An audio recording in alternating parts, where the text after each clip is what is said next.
فرما برداری کا عہد اور رمضان شریف کی برکتوں کو لوٹنے کا جو اللہ تعالیٰ نے موقع دیا ہے اس کو حاصل کرنا ہمارا فریضہ ہے. تو میں عرض کر رہا تھا کہ انا انزلناہ فی لیلۃ القدر، ہم نے اس قرآن کو نازل کیا ہے لیلۃ القدر میں. بات ایسی ہے میرے عزیز دوستو، سید المرسلین صلی اللہ علیہ وسلم نے جب یہ صاحب کا ذکر کیا جن کا نام شمعون تھا یا سمعون، تو رسول اکرم صلی اللہ علیہ وسلم نے ذکر فرمایا کہ وہ ایسے نیک آدمی تھے کہ یہ دن کو روزہ رہتے اور جہاد کرتے اور رات کو عبادت کرتے. اللہ تعالیٰ ایسے لوگوں کو ہمت بھی دیتا اور برکت بھی دیتا عمر میں.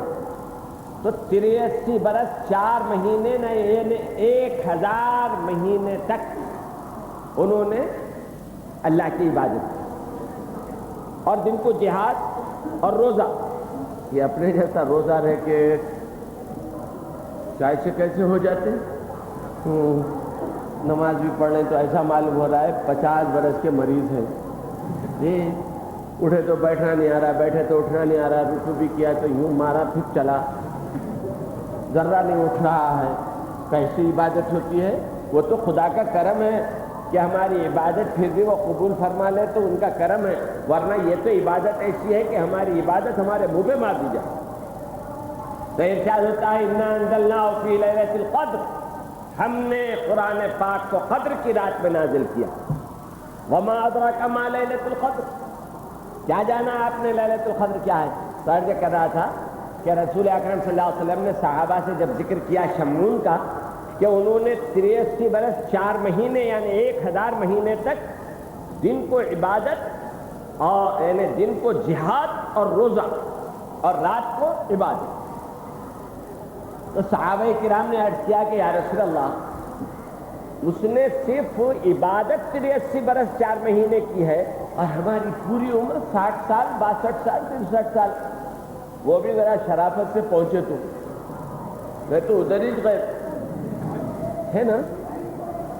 نیکیاں کرتے رہے، اللہ تعالیٰ کے فضل و کرم سے ذرا عمر بڑھتی اور نیکیاں اچھائیاں ذہن میں رکھے تو اور اللہ تعالیٰ عمر دیتا.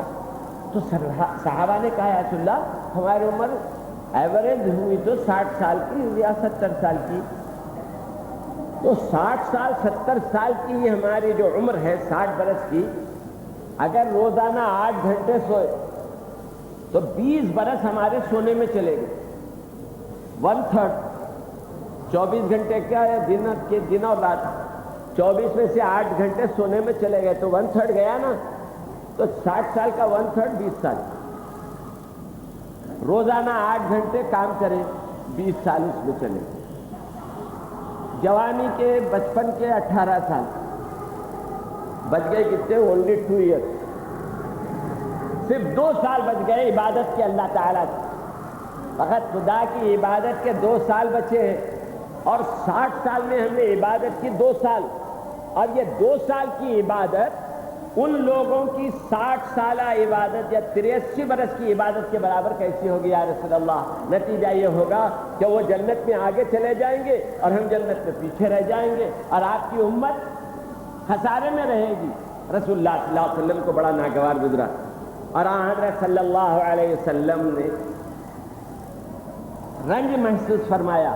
ادھر سرکار رنجیدہ، ادھر امت رنجیدہ، مگر اللہ کو حبیب کو ناراض رکھنا یا رنجیدہ دیکھنا اللہ نہیں چاہتا. اس لیے فوراً جبرائیل آئے اور آ کر عرض کیا یا رسول اللہ تعالیٰ آپ کو سلام فرما رہا ہے اور فرما رہا ہے حبیب آپ آزردہ کیوں ہیں، کیوں پریشان ہیں امت کے لیے؟ انا انزلناہ فی لیلۃ القدر، حبیب ہم نے قرآن پاک کو لیلۃ القدر میں نازل کیا. آپ جانتے ہیں لیلۃ القدر کیا ہے؟ لیلۃ القدر خیر من الف شہر، شب قدر 1000 مہینے سے بہتر ہے. مطلب کیا؟ 1000 مہینے کے برابر نہیں ہے بلکہ اس سے بھی بہتر ہے. کیوں بہتر ہے؟ اللہ نے بہتر کر دیا. 1000 مہینے سے بہتر.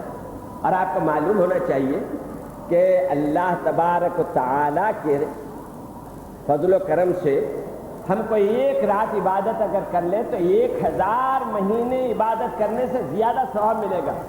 پھر 1000 تک آپ صرف 1000 مت سمجھیے، اربوں کے پاس سب سے بڑی گنتی 1000. جیسے اپنے پاس ہے نا، اکائی دہائی سینکڑا ہزار 10,000 لاکھ 10 لاکھ جی، ارب 10 ارب، خرب 10 خرب، قدم 10 قدم، اور آگے کیا ہے نہیں معلوم، یاد نہیں ہے، بھول گیا. ہمیں بچپن میں یاد کرے تھے قدم 10 قدم، کیا قدم تک ہی ہے شاید، کیا ہے کچھ اور آگے ہوگا. جیب میں ہے کیا پیسے ہوتے پدم تک جانے کے لیے. وہ پدما شری کا وہ تو ملتا ہے ہمارے بھائیوں کو جی، لوگوں کو پدما شری بھوشن. پہلے خطابات پڑھے تو مزہ آتا تھا. معین الدولہ، لشکر جنگ، وہ فلاں یار جنگ، اچھا معلوم ہوتا تھا. اب بھوشن ووشن، چلو اگر میرے کو کوئی دیے تو میں کبھی اپنے نام پہ نہیں لکھوں گا. یہ بھوشن بھوشن کون رکھ لیں گا بھائی؟ آئیے خدمہ بھوشن مولانا. اللہ تو بھائی وہ میرے کو رسول کا غلام بول کے پکار لینا زیادہ بہتر ہے. وہ اچھی چیز ہے، وہ ان لوگوں کے لیے جو سرکار کے جوتیاں اٹھاتے رہتے ہیں. اپنے کو کاہے کو یہ، ہم تو اللہ میاں کے فضل سے ان تمام چیزوں کو جو ہے جی، ان کے ایک در کے واسطے ہم نے ان سب دروں کو چھوڑ دیا. سب دروں کو ہم نے نظر انداز کر دیا اور ایک در پکڑ لیا آقائے دو جہاں صلی اللہ علیہ وسلم کا. اور اس ایک در کی وجہ سے کیا ہوا؟ فاضل جو ہوا اس در کا گدا، اعزاز ملا شاہی سے سوا، ہے دونوں جہاں سے بے پرواہ. جی اللہ تعالیٰ سے اتنا دلایا ہے محمد رسول اللہ صلی اللہ علیہ وسلم نے، کیونکہ اللہ تعالیٰ سرکار فرماتے ہیں اللہ معطی وانا قاسم. دینے والے اللہ ہیں، تقسیم کرنے والا میں ہوں.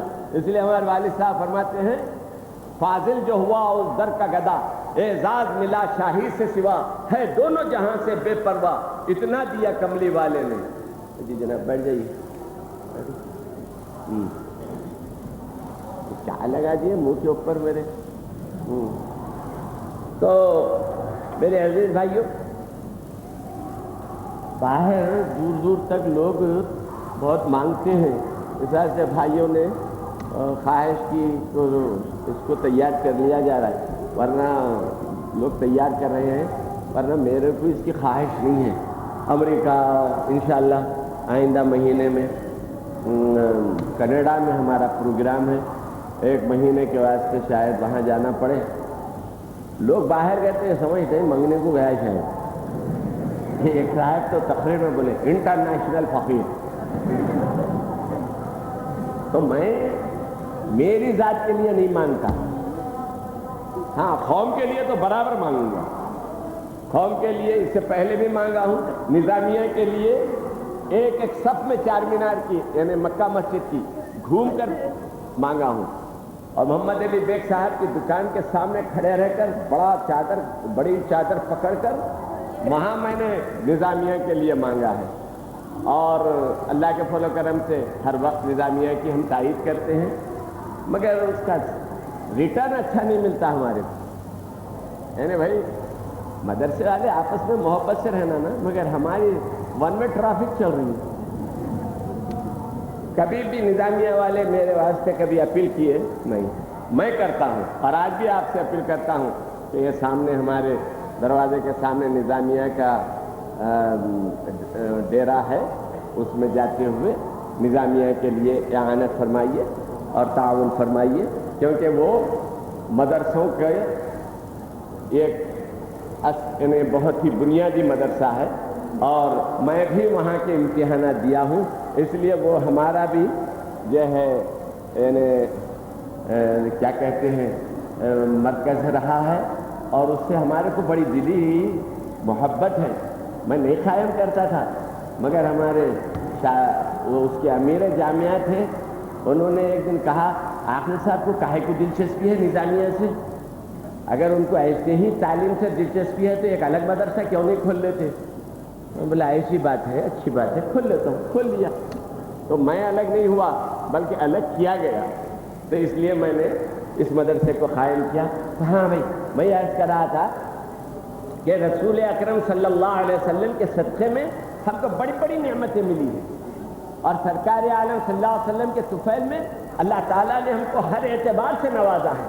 تو ارشاد، اب تو رسول اللہ صلی اللہ علیہ وسلم کے پاس جبرائیل آئے اور آ کر کہا کہ محمد صلی اللہ علیہ وسلم اللہ تعالیٰ آپ کو خوشخبری سنا رہا ہے کہ آپ کی امت کا اگر کوئی شخص شب قدر میں ایک رات اگر اچھی طرح سے جاگ لے اللہ کی رضا کے لیے اور خدا تعالیٰ کی فرما برداری کے جذبے کے تحت اور عبادت کر لے، تو اس ایک رات کو جاگنے کا اور ایک رات کی عبادت کا اس کو اتنا ثواب ملے گا کہ 83 برس 4 مہینے عبادت کرنے کا ثواب اس کو مل جائے گا۔ سبحان اللہ، 83 برس 4 مہینے، بلکہ اس سے زیادہ بہتر ثواب اللہ تعالیٰ دے دے گا۔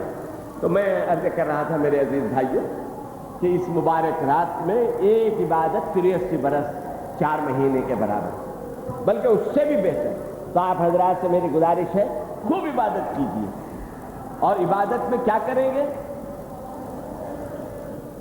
خزائے عمری زیادہ پڑھیے۔ نفلیں تو ہیں مگر میرے عزیز پائجامہ بہت اہم چیز ہے نا، اس کے بعد کرتا، پھر ٹوپی، ہے نا۔ اگر کوئی صاحب فقط ٹوپی پہن کے آ جائے، ارے کیا ہے حضرت بقیہ کیا ہے؟ نہیں مکے کی ٹوپی ہے۔ آپ بولیں گے یہ تو ٹوپی مکے کی ہے، بقیہ کیا ہے؟ کچھ بھی نہیں ہے تیرے آنکھ میں، کیسا بیوقوف ہے تو آپ بتائیے کوئی اگر مکے کی ٹوپی ہے بول کر دوسرے کپڑے نہ پہنے تو بیوقوف ہے کہ نہیں؟ ایسے ہی کوئی شخص نفل پڑھ رہا ہے مگر فرائض چھوڑ دیا ہے، واجبات چھوڑ دیا ہے، تو ایسے شخص کی نماز یعنی نفل نماز کیا کامیاب ہوگی اور کیا مقبول ہوگی؟ اس لیے اپنی خزائے عمری پڑھیے، اور اگر کسی کی خزائے نمازیں نہیں ہوئی ہیں تو پھر وہ مبارک بادی کے مستحق ہے، اور اللہ تعالیٰ ان کو اپنے پاس سے بڑا اجر دے گا، اس لیے وہ نفلیں پڑھ سکتے ہیں۔ اور کھڑے ہو کر 2 رکعت فجر کے، 4 رکعت ظہر کے، 4 رکعت عصر کے، 3 مغرب کے، 4 عشاء کے، اس طرح پڑھیے۔ ڈیٹ ویٹ بولنے کی ضرورت ہے، اللہ کے پاس کمپیوٹر ہے، وہ اللہ میاں اپنے حساب سے اس کو ایڈجسٹ کر لیتے ہیں۔ یہ کہا نماز قضا ہوئی تو بولیں گے، یہاں تو گمپوں سے قضا ہے، کیا بول سکتے ہیں؟ کیا بولیں گے؟ تو ارشاد ہوتا ہے انا انزلناہ فی لیلۃ القدر، ہم نے اس قرآن کو لیلۃ القدر میں نازل کیا۔ میرے بھائی لیلۃ القدر کب ہے؟ آخر کب ہوگی؟ قرآن نازل ہوا ہے کب؟ ارشاد ہوتا ہے دوسرے مقام پر شہر رمضان الذی انزل فیہ القرآن، رمضان کا وہ مبارک مہینہ ہے جس میں قرآن نازل کیا گیا، اور یہاں فرماتا ہے کہ انا انزلناہ فی لیلۃ القدر، ہم نے شب قدر میں قرآن نازل کیا۔ دونوں کو ملائے تو کیا ہوا؟ رمضان میں قرآن نازل ہوا اور شب قدر میں نازل ہوا، اس لیے شب قدر رمضان میں۔ کیا اللہ تعالیٰ نے اشارے میں سب بتا دیا کہ شب قدر رمضان میں، اور یہ رمضان کا مہینہ بڑا مبارک ہے۔ رمضان کے معنی ہے جلانے کے، رمضان کے معنی کیا ہے؟ جلانے کے، چونکہ اس مہینے میں روزہ رہنے کی وجہ سے، عبادت کرنے کی وجہ سے، رمضان کی برکت سے ہمارے گناہ جل جاتے ہیں، اس لیے اس کے لیے رمضان کا جو پہلے سے مہینے کا نام چلا آ رہا تھا وہ ایک حد تک مناسب ہو گیا۔ ہمارے روزوں کی برکت سے جو ہمارے گناہ جل جاتے ہیں اس کی وجہ سے اس کو رمضان کہنا گویا ایک لحاظ سے بالکل صحیح ہو گیا۔ تو میرے عزیز بھائیوں، رمضان شریف کی خاص خوبی یہ ہے کہ جتنی آسمانی کتابیں ہیں رمضان میں نازل ہوئی ہیں۔ حضرت ابراہیم علیہ السلام پر صحیفے نازل ہوئے، یکم رمضان، پہلی رمضان کو حضرت ابراہیم علیہ السلام پر آسمانی صحیفے نازل ہوئے۔ توریت 7 رمضان، انجیل 13 رمضان، اور زبور 13 رمضان کو، اور انجیل عیسیٰ علیہ السلام پر جو نازل ہوئی وہ 19 رمضان کو، اور محمد رسول اللہ صلی اللہ علیہ وسلم پر قرآن جو نازل ہوا وہ 27ویں شب رمضان کی، یعنی 26 تاریخ اور 27ویں شب۔ میرے عزیز بھائیوں، تمام آسمانی کتابیں یکدم نازل ہوئی، مگر قرآن پاک 2 انداز سے نازل ہوا۔ یکدم نازل ہوا ہے آسمان اول پر شب قدر میں، اور 23 برس کی مدت میں نازل ہوا ہے رسول اللہ صلی اللہ علیہ وسلم پر